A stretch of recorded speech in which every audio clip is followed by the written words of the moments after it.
Halo, assalamualaikum warahmatullahi wabarakatuh. Nah, di sini saya akan menyebutkan kebiasaan pengguna iPhone ya, teman-teman. Di iPhone sendiri ini berbanyak update ya, terutama di tahun 2025. Yang pertama di sini diupdate dimulai iOS 18.0 atau 18.3 ya. Kalau iPhone 15 itu sudah update dari saya sendiri ya, iOS 18.3 terus ke 18.3135 dan seterusnya ke 18. Nah, ke iOS 19 langsung lompat ke iOS 26. Nah, di iOS 26 ini muncul developer beta, teman-teman. Developer beta itu adalah masih uji coba dalam mode developer mode, tetapi banyak user yang memakainya. Entah kenapa banyak yang mau ngedownload dan penasaran sama fitur betanya. Oke, di sini saya akan menyebutkan kekurangan dan kelebihan untuk update iPhone ya. Nah, di sini di produksi iPhone sendiri itu ada beberapa perbaikan ya di beberapa update software. Ada perbaikan dari segi tema, ikon, kamera khusus di tahun 2025, terutama di iOS 26 sebentar lagi akan rilis yaitu di tanggal 15. Di sini para user banyak sekali yang mencoba developer dan ada yang sharing ya. Bang, saya sudah update itu tiba-tiba baterai health-nya berkurang 1%. Terus bang, saya berkurang baterainya 2%, 3%. Apakah update iOS itu akan mengurangi baterai health? Nah, jawabannya itu bisa ya, bisa tidak ya teman-teman. Tergantung memori yang dipakai. Nah, saya sendiri memakai iPhone 15, ternyata baterainya itu baru pemakaian ya, saya belum setahun. Kalau nggak salah di bulan Maret ya, pakai iPhone itu teman-teman. Bulan Maret saya beli ya, Maret, April, Mei, Juni, Juli, Agustus udah mau 5 bulan nih. 5 bulan kurang, baterai health-nya udah berkurang sebesar 3%. Itu saya update iOS 26 di developer beta yang pertama, kedua, ketiga, dan keempat. Sekarang pas mau ke 5, ke 6 saya update juga.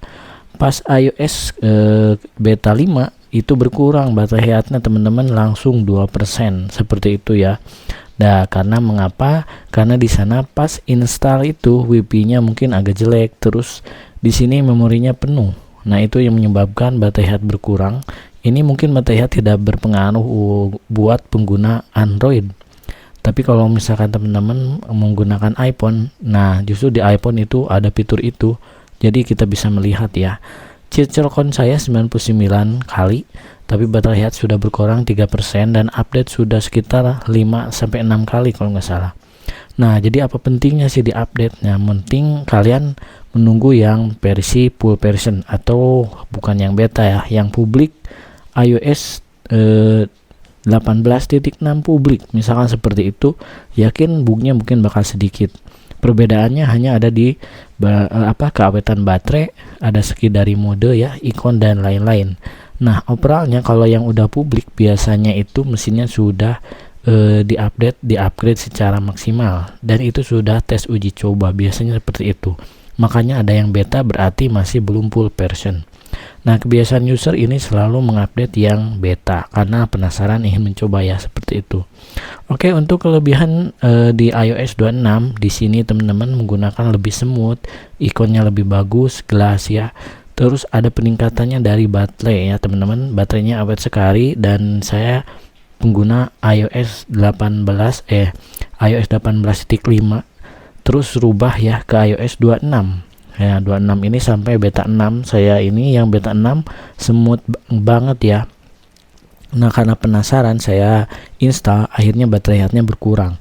Nah, untuk menggunakan para user yang menggunakan iOS ya, mending nunggu yang publik aja atau yang resmi, yaitu iOS 26 di bulan September. Tapi enggak memaksakan ya, ini hanya review saja.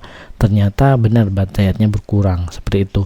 Ada dua faktor ya. Yang pertama, cheat-cell-count saya sudah penggunaan 5 bulan, terus saya memakainya itu untuk game dan merekam ya. Yang ketiga, memori saya 128. Nah, itu mungkin kesalahan user ya, sesuai dengan penggunaan masing-masing.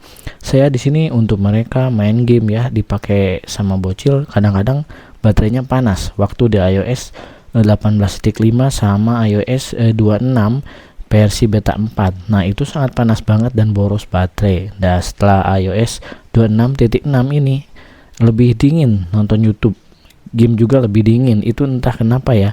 Tapi ya mungkin baterai health-nya bakal berkurang karena beberapa kali update seperti itu. Nah, alangkah lebih baiknya kalian menunggu yang publik, itu step yang pertama. Terus step yang kedua, di sini kalian memilih memori yang lebih besar, yaitu mungkin 256 GB seperti itu ya. Terus yang ketiga, di sini update-nya itu yang publik. Ya seperti itu, boleh yang publik ataupun yang resmi. Jadi ada dua ya. Kalau publik bisa langsung dinikmati oleh play user Apple. Kalau misalkan yang resmi tentunya sudah diuji coba dan pas dipakai pasti nggak ada bug sama sekali ya. Contoh ada bug BCA Mobile tidak bisa dibuka seperti itu. Nah, di sini untuk memilih memori penting sekali. Kalau memorinya sedikit, terus kalian 128 GB, dipakainya untuk ngerekam main game kegiatan sehari-hari, yakin iPhone kalian bakal cepat penuh memorinya dan tentunya akan nge-lag dan panas. Tidak terlalu nge-lag tapi ada pengaruhnya sedikit ya, terutama HP-nya buat dipakai untuk memakai HP-nya satu. Saya aja memakai dua, contoh Android dan iOS. Mungkin ada kelebihan masing-masing ya. Jadi untuk para pemula yang mau membeli, lebih baik yang 256 GB kalau sebagai HP utama, biar aman, tidak banyak pindah-pindah file. Terus kalau kalian aktif ya di medsos, otomatis memorinya cepat penuh seperti itu ya. Terus untuk fitur-fiturnya, gunakanlah iPhone sebagai fungsinya ya. Ya mungkin di sini kalau teknologi nggak bakalan berhenti, jadi stop untuk mengkonsumsi teknologi terbaru ya, sesuai dengan kemampuan dana, terus sesuai dengan kebutuhan. Nah, kebetulan di sini kebutuhan saya hanya merekam ya video sinematik seperti ini, udah 4K 30 fps udah cukup. Untuk review produk di iPhone 15 itu cukup menggunakan 4K 60 fps untuk review produk. Itu sudah cukup ya. Mungkin kesalahannya memorinya sedikit ya. Jadi waktu itu saya salah memilih ya, seperti itu sesuai dengan kebutuhan saya. Mungkin masih baru mau dijual atau di-upgrade ulang seperti itu ya. Waktu itu saya beli pakai voucher jadi lebih murah, harganya 10.110.000 iPhone 15. Mungkin nanti iPhone 15 akan turun lagi harganya menjadi 10 juta pas atau 9.099.000 rupiah kalau di iPhone 17 udah mau muncul. Jadi kalian silahkan tunggu dulu nanti marketnya apakah akan ada kenaikan atau penurunan. Biasanya kalau pihak Apple itu bakal ada penurunan harga kalau ada produk yang terbaru. Oke, mungkin itu sharingan dari saya ya. Jadi kalian itu ada timbal balik jeleknya ataupun baik buruknya update iOS itu bagaimana Bang? Nah, sudah saya jelaskan dari awal ya. Ini terlepas dari kebutuhan kalian dan hak kalian ya, tidak melarang mau update beta, mau apa ya, bebas. Silakan kalian coba sendiri ya sesuai dengan pengalaman masing-masing.